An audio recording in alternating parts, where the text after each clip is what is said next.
Hey y'all, it's Joefer here, the Cranky Old Gay Guy. Happy Halloween. So what's been on my mind today? Let me tell you, I am exhausted and it's raining outside. Driving back to the house, I did take about 7 blocks along in Alberta. I did drive that really slow because traffic was really slow and there were people everywhere, mostly children in costume and their costumed parents walking them, as Alberta Street has a trick or treat night, like from 5 to 7 or 5 to 8, where the local merchants hand out candy so kids don't have to bother people in their homes. Thank you, Alberta Street. I appreciate that. So my porch light's off, my living room lights are out.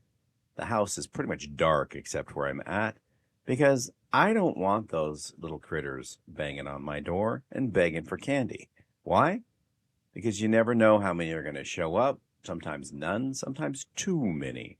And I don't want to have to answer the door 100 times because some little vagrant wants some candy. All right, moving on to today's subject. Is Halloween gay Christmas? Well, let me give you my opinion. Yes.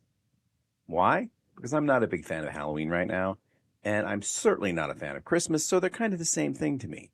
I don't celebrate either.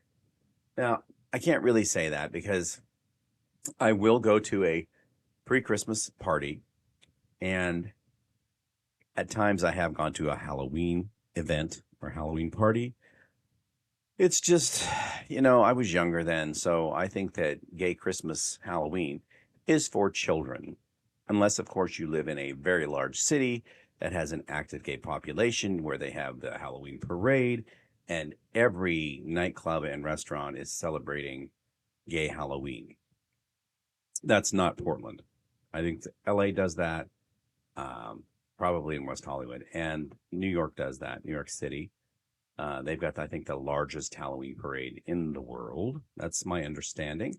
Um, when I was a younger man, I enjoyed spending the time of putting together a costume and whatever else it takes, because then when you walk into a party or you walk into a bar or nightclub, you want all eyes on you because you're proud of what you put together. Now I walk in and I want to be left alone. That's right. If I see someone I want to talk to, I will go talk to them. But, I don't need all that extra attention because I get that attention from you guys. That's right. It's cyber loving. That's what I'm into these days. I'm getting all the love I need right through the internet. Can you believe it? And I'm not even watching porn. I'm sorry. I'm not even watching corn, because you can't use that other word. Um, Someone asked me recently why on YouTube and Facebook and all that people came up with the term unalived. Well, let me tell you why. Because if I use the other word for unalive, whether it be done to you by yourself or by someone else, that can get a restriction, which means you have this big mark against your video and they don't run commercials, and you're now in this other category because no one wants to promote things. It's the same with SA. If I use the word SA, I'm fine. But if I sound it out, what SA really means, then again, I get a big strike and my video is restricted. Not only is it not seen by as many people, it's not pushed out to other people. Advertisers won't put advertisements on your video if specific words are said during the video. And there's a whole list of them.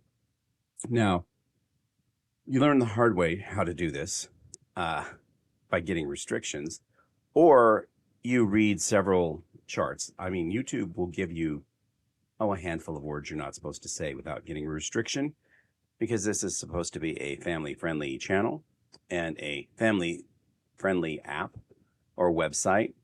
But there are some videos I watch because I watch a lot of people's stuff, and some of them use adult language throughout the entire thing.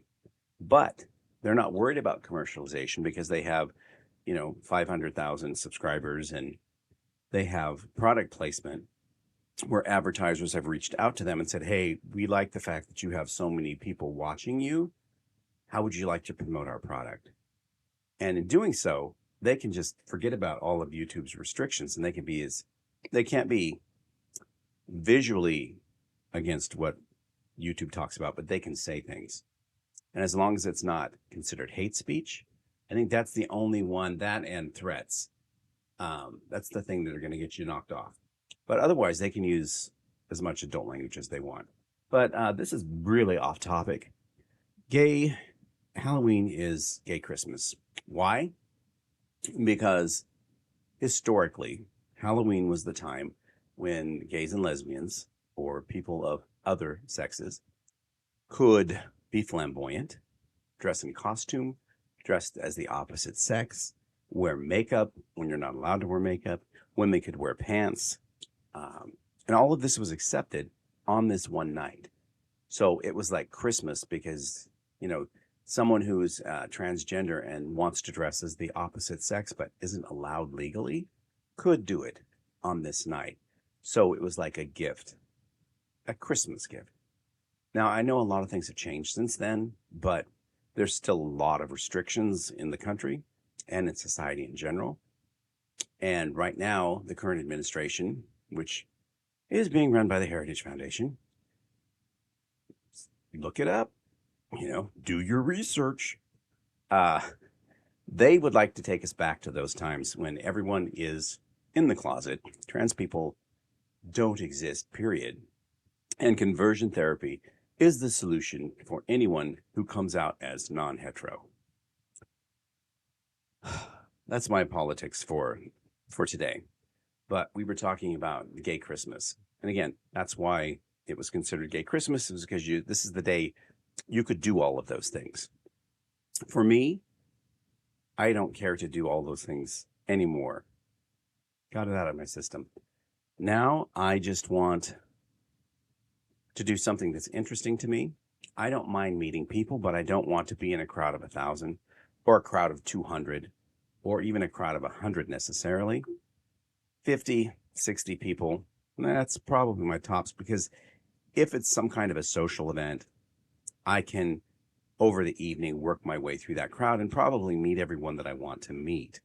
If it's larger than that, movement is stifled and it becomes very cliquey. When you get that many people together, they're going with friends or groups of friends, and it's easier to approach someone when they're by themselves than when they're with a group, because although you might want to talk to someone in that group, if you don't know them and you just come up and start talking to them or introduce yourself, they may get upset because you didn't include their friends, and their friends will attack you because, like, who are you to come into our social circle and interrupt? Now, it's different when it's naked pool night, because if you're nude and you go up and talk to somebody, they're most likely going to talk to you, and their friends don't mind at all. Okay? Just like if you have clothes on and you come up and talk to naked people. Well, speaking from experience, it doesn't bother me. I mean, come on, say something. I don't mind. It doesn't mean I want to have a long chat. It doesn't mean I want to hook up with you. It doesn't mean I'm interested in you. It means I'm being polite. So if my responses are short and sweet and I don't ask follow-up questions, that's telling you that I'm not interested in pursuing this conversation, or that I'm not interested in knowing you better. So don't take it as an insult.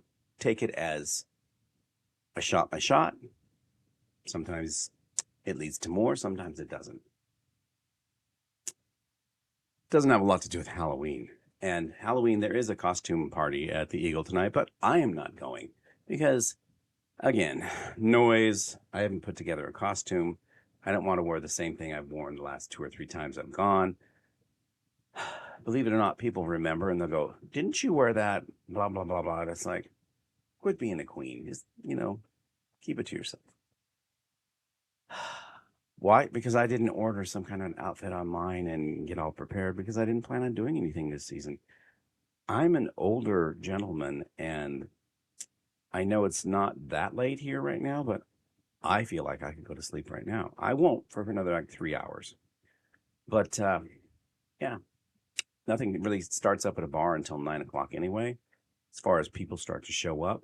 And then it doesn't get hopping until after 11. And I want to be home by 11. Okay. So tell you what, to make my Halloween gay Christmas, I want, what do I want? Well, I don't know. I guess I'd want to meet somebody who doesn't want to stay out all night, someone who doesn't drink in excess, someone who doesn't smoke pot in excess, someone who doesn't do recreational drugs at all, um, someone who is self-sufficient, employed, or I don't know, they could be on a trust fund as long as they, can take care of their own stuff. Someone who isn't hypersexual. I've I know people like that, and they're exhausting. Um, and someone who doesn't mind someone who wants to stay home and wants to sit on the couch and watch Netflix or do art or read a book or something that doesn't involve socializing with bunches of people and a lot of noise. If that person exists and I find them attractive, both mentally and physically, that would be gay Christmas for me. Okay, I'm going to let you all go. I want to say happy Halloween. Happy, happy, happy Halloween. I don't have a Halloween song for you, but yeah, so I don't. Do the mash, do the monster mash. Stay cranky, my friends, and I will talk to you all tomorrow. Bye bye.